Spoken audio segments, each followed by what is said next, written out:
If you've been thinking about switching to Linux in 2026, you've probably run into a huge problem. There are hundreds of Linux distributions out there, and everyone online seems to recommend something different. Some people say Ubuntu is the best, others swear by Arch. Then there are people who insist that Linux Mint or Fedora is the perfect choice. And honestly, for beginners or even experienced users, that can get confusing really fast. So instead of reading dozens of Reddit threads or watching 20 different reviews, I decided to test the most popular Linux distributions myself to see which ones are actually worth using in 2026. I installed them, used them for real tasks like browsing, coding, editing files, and even gaming, and then compared their performance, stability, ease of use, and overall experience. And in this video, I'm going to show you the top 10 best Linux distros of 2026. Some of them are perfect for beginners, some are powerful tools for developers, and a few are extremely lightweight for older computers. But there's one distro on this list that completely surprised me, and that's why you definitely don't want to miss number 3. Let's start with one of the most recognizable names in the Linux world. Ubuntu has been one of the most popular Linux distributions for many years, and in 2026, it's still going strong. Ubuntu is developed by Canonical, and it's designed to be user-friendly, stable, and compatible with a huge range of hardware. When you install Ubuntu today, you get a very polished desktop environment based on GNOME, with a clean interface and smooth animations. One of the biggest advantages of Ubuntu is its massive software ecosystem. Almost every Linux app is designed to work with Ubuntu, and most tutorials online are written for it as well. That makes troubleshooting much easier if you run into problems. Ubuntu also has great support for developers, especially if you work with tools like Docker, Python, Node.js, or cloud platforms. However, Ubuntu is not perfect. Some users feel that it can be a bit heavy compared to other distros, especially on older hardware. But overall, if you want a stable and beginner-friendly Linux experience in 2026, Ubuntu is still one of the safest choices you can make. Next up, we have Linux Mint, which is often recommended as the best Linux distro for people switching from Windows. The reason is simple. Linux Mint feels very familiar. The Cinnamon desktop environment looks a lot like a traditional Windows layout, with a start menu, taskbar, and system tray. When I tested Linux Mint this year, the experience was incredibly smooth. Everything worked right out of the box, including multimedia codecs and drivers. That means you can play videos, listen to music, and install common applications without dealing with extra setup steps.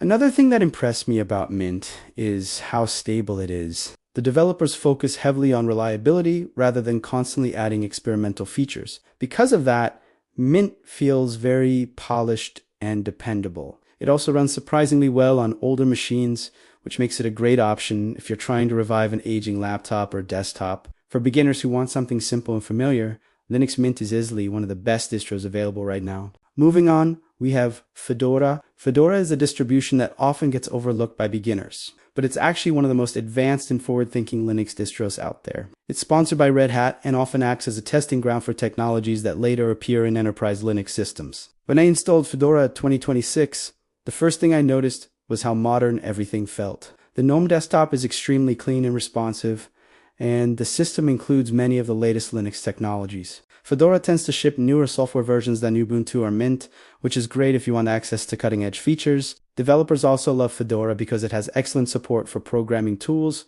containers, and virtualization. The only downside is that Fedora sometimes requires a bit more Linux knowledge, especially when installing proprietary drivers like NVIDIA graphics drivers. But if you want a modern and powerful Linux environment, Fedora is definitely worth considering. Now let's talk about the distro that shocked me the most during testing, and that's pop_OS. This operating system is developed by System76, a company that builds Linux computers, and it's quickly becoming one of the most polished Linux experiences available. Pop_OS is based on Ubuntu, but it adds many improvements that make it feel faster and more productive. One feature that really stood out during testing is its automatic window tiling system. If you open multiple applications, the desktop automatically arranges them neatly so you can multitask efficiently. For developers and power users, this can dramatically improve productivity. Pop_OS also has fantastic support for gaming and graphics hardware, especially NVIDIA. The installation process even allows you to choose a version with NVIDIA drivers already included, which saves a lot of setup time. Overall, _OS feels like Ubuntu, but smarter and more optimized for modern workflows. Next on the list, we have Arch Linux. Now, Arch is very different from the distros we've talked about so far. It's not really designed for beginners, and installing it requires some manual setup using the command line. But the reason Arch is so popular among advanced Linux users is because it gives you complete control over your system. Instead of installing a bunch of software you might never use, Arch starts with a minimal base and lets you build your system exactly the way you want it. Another huge advantage is the Arch user repository, often called the This community-driven repository contains thousands of additional packages that you can install easily. If there's a piece of software you want on Linux, chances are it's available in the EndeavourOS. Arch also uses a rolling release model, which means you always have the latest software updates without needing to upgrade to a new version of the operating system. The downside is that Arch requires maintenance and some technical knowledge, but for experienced users, it's one of the most powerful Linux distros available. Another fantastic distro in 2026 is Manjaro. Manjaro is based on Arch Linux, but designed to be much more user-friendly. Instead of requiring a complicated installation process, Manjaro provides a graphical installer and a polished desktop environment right from the start. It also includes helpful tools for managing drivers, kernels, and software updates. One of the reasons I enjoyed testing Manjaro is that it combines the power of Arch with the simplicity of a beginner-friendly distro. You still get access to the Arch repositories in the ORT, but you don't have to deal with the complex setup process. Performance on Manjaro is also excellent. The system feels very fast and responsive, especially on modern hardware. If you're curious about Arch but don't want to go through the full installation process, Manjaro is a great way to experience that ecosystem. Now let's talk about Zorin OS, which is another distro designed specifically for people switching from Windows or Mac OS. Zorin focuses heavily on design and user experience. When I installed it, the interface looked incredibly polished, almost like a commercial operating system. Zorin also includes layout options that mimic Windows or Mac OS, making the transition to Linux much easier for new users. Performance was surprisingly good as well, even on older hardware. There's also a lightweight version called Zorin Lite that works well on low-powered systems. The developers have clearly spent a lot of time refining the small details, from animations to system menus, and that makes Zorin feel very professional overall. If you're introducing someone to Linux for the first time, Zorin OS is definitely one of the most welcoming distributions you can choose. Another distro that deserves a spot on this list is Debian. Debian is one of the oldest and most respected Linux distributions in the world, and many other distros, including Ubuntu, are actually based on it.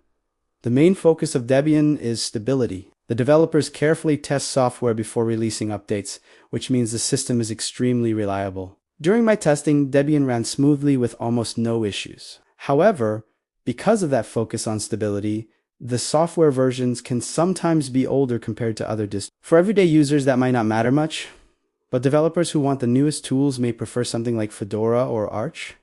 Still, if you want a rock-solid Linux system that rarely breaks, Debian is an excellent choice. Next up is EndeavourOS, which has become incredibly popular in recent years. EndeavourOS is another Arch-based distro, but it focuses on giving users a simple path into the Arch ecosystem. The installation process is much easier than Arch itself, and you can choose from several desktop environments during setup. What makes EndeavourOS special is that it stays very close to pure Arch while still providing helpful tools and guidance for new users. The community around EndeavourOS is also very active and supportive, which makes learning the system much easier. During my testing, the performance was excellent and updates were delivered quickly. If you want the Arch experience with fewer headaches, EndeavourOS is definitely worth trying. Finally, we have one of the most lightweight Linux distros available today, and that's Linux Lite.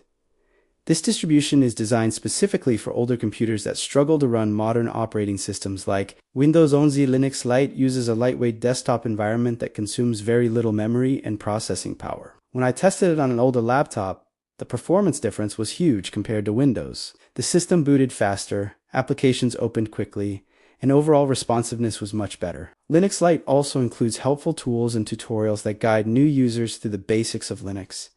That makes it an excellent option for beginners who want to breathe new life into an old computer. So after testing all of these distributions, which one is actually the best in 2026? The honest answer is that it depends on what you need. If you're a beginner, Linux Mint, Ubuntu, or Zorin OS are fantastic starting points. If you're a developer or power user, Fedora, Arch, or EndeavourOS might be better choices. And if you're trying to revive an old computer, Linux Lite can make a huge difference in performance One of the best things about Linux is that you're not locked into a single option. You can try different distros, experiment with new desktop environments, and customize your system exactly the way you want. And that's really what makes Linux so powerful. It gives you freedom. Freedom to control your system, freedom to choose your software, and freedom from many of the restrictions that come with other operating systems. Whether you're switching from Windows, exploring open source software, or just curious about Linux, there's definitely a distro out there that fits your needs.